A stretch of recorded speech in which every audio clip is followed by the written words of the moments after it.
आज हम बनाएंगे चीज़ और पोहे से बहुत ही टेस्टी सा नाश्ता जो बहुत ही क्रिस्पी और चटपटी सी बन के तैयार होती है।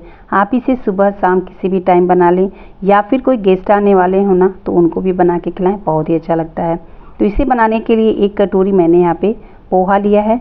इसमें हम पानी डालेंगे, तो 1 कप से थोड़ा सा कम मैंने पानी लिया था। सारा पानी मैंने इसमें डाल दिया। थोड़ा थोड़ा करके आप पानी डालें, अगर पानी आपको ज़्यादा लगे ना तो कम कर दें। बस इसे हम साइड में रखेंगे।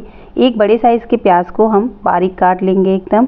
3 हरी मिर्च मैंने लिया है, हरी मिर्च को भी हमें बारीक काट लेना है। आप चाहे ना तो हरी मिर्च की जगह लाल मिर्च पाउडर का भी यूज़ कर सकते हैं। 3 आलू मैंने यहाँ पे लिया है, मीडियम साइज़ के आलू हैं ये। आलू को मैंने पहले ही उबाल के रखा था। इसे हम इस तरीके से मैश कर लेंगे। यहाँ देखिए पोहा भी अच्छे से फूल गया है, ये मतलब कि सॉफ्ट हो गया है एकदम। इसमें हम आलू डालेंगे, प्याज और हरी मिर्च जो हमने काट के रखा है उसको डालेंगे। 1 छोटा चम्मच नमक डालेंगे, आधा छोटा चम्मच चाट मसाला, 1 तिहाई छोटा चम्मच काली मिर्च पाउडर, आधा चम्मच कश्मीरी लाल मिर्च पाउडर और आधा चम्मच गरम मसाला और साबुत जीरा आधा चम्मच डाल के इसे हमें मिक्स कर लेना है। उसके पहले इसमें हम डालेंगे ढेर सारा धनिया का पत्ती। धनिया की पत्ती से इसमें बहुत अच्छी खुशबू भी आएगी और हमारा जो ये नाश्ता बनके तैयार होगा ना बहुत ही टेस्टी बनेगा। तो बस इसे हम अच्छे से मिक्स कर लेंगे ताकि जो पोहा है ना एकदम बारीक हो जाए। अब इसे हम रखेंगे साइड में। यहाँ पे मैंने मोज़रेला चीज़ का यूज़ किया है, आप चाहे ना तो कोई भी चीज़ आप ले सकते हैं। अब जो मिश्रण हमने बनाया है उसमें से एक लोई के बराबर हम लेंगे, उसमें इस तरीके से बीच में जगह बना लेंगे और जो चीज़ है ना उसको इसमें डालेंगे और अंगूठे से इसको दबाएंगे और ऊपर से इसका मुंह बिल्कुल हम बंद कर देंगे। बिल्कुल इस तरीके से गोल कर लेंगे। अब इसे हम दोनों हथेलियों के बीच में रखेंगे और चिपटा कर लेंगे बस इस तरीके से। तो ये बनके तैयार हो गया है। मैं आपको एक और दिखाती हूँ। बस इस तरीके से गोल करना है, बीच में इसको आप अंगूठे की मदद से थोड़ा गहरा कर लें। अब इसमें हम डालेंगे चीज़ और इसे हमें अच्छे से पैक करना है। अच्छे से पैक करना ज़रूरी है क्योंकि अगर थोड़ा भी ये खुला रहा ना तो जब इसे हम तेल में डालेंगे ना फ्राई करने के लिए तो चीज़ बाहर आने लगेगा। तो बस इसे आप अच्छे से पैक कर लें। बाकी का भी हमें ऐसे ही बना के रख लेना है।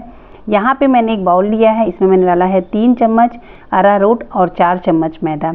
हम पानी डालेंगे और एक गाढ़ा सा घोल बनाएंगे। मतलब घोल हमें बहुत पतला नहीं करना है, बस इस तरीके का करना है। 1/4 छोटा चम्मच मैंने इसमें नमक डाला है। बस इसे हम साइड में रखेंगे। हमारा नाश्ता जो है ना क्रिस्पी बने उसके लिए मैंने यहाँ पे ले लिया है बारीक वाली सेवई। इसे हम तोड़ के छोटे टुकड़े में कर लेंगे। हम लेंगे घोल और मैंने यहाँ पे लिया 1 चम्मच और फॉक पे हम क्या करेंगे इस तरीके से टिक्की को रखेंगे और ऊपर से इस पे हम घोल डालेंगे। तो जितना भी एक्स्ट्रा घोल है ना वो पूरा नीचे गिर जाएगा। बस सेवई में इसको इस तरीके से हम लपेट लेंगे। खूब अच्छे से चारों तरफ से आप लपेट लें। इससे क्या होगा ना, ये जो हमारा बनके तैयार होगा ना नाश्ता एकदम क्रिस्पी बनेगा। बस इसे हम प्लेट में निकाल लेंगे। बाकी का जो टिक्की है ना उसे भी हम इसी तरीके से घोल में डालेंगे। उसके बाद सेवई में इसे इस तरीके से लपेट लेंगे ताकि चारों तरफ जो है ना सेवई का एक लेयर लग जाए, जिससे ये एकदम क्रिस्पी बन के तैयार हो। बस इसी तरीके से सारा हमें बना के रख लेना है। अब गैस पे हम रखेंगे कढ़ाई में मैंने तेल पहले ही डाल दिया था।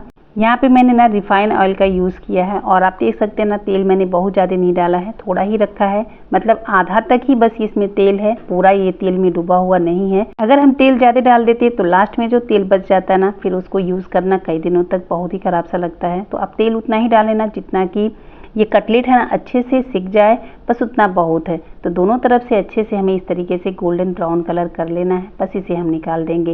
इसी तरीके से बाकी का नाश्ता भी हम बना के तैयार कर लेंगे। आप देख सकते हैं कितना आसान है इसे बनाना, बिल्कुल कोई झंझट नहीं है और फटाफट से बन के तैयार हो जाता है। तो अब इसे हम करेंगे सर्व। तो आप इसे ना हरी चटनी या टोमेटो सॉस के साथ भी खा सकते हैं, बहुत ही अच्छी लगती है। मैं आपको तोड़ के दिखाती हूँ, इसमें चीज़ कितना अच्छा लग रहा है ना, और खा के तो इसे मज़ा ही आ जाता है। आप एक बार ना इस रेसिपी को ट्राई ज़रूर करिएगा। उम्मीद है मेरी आज की पोहा चीज़ कटलेट की रेसिपी आप लोग को ज़रूर पसंद आई होगी। Thank you.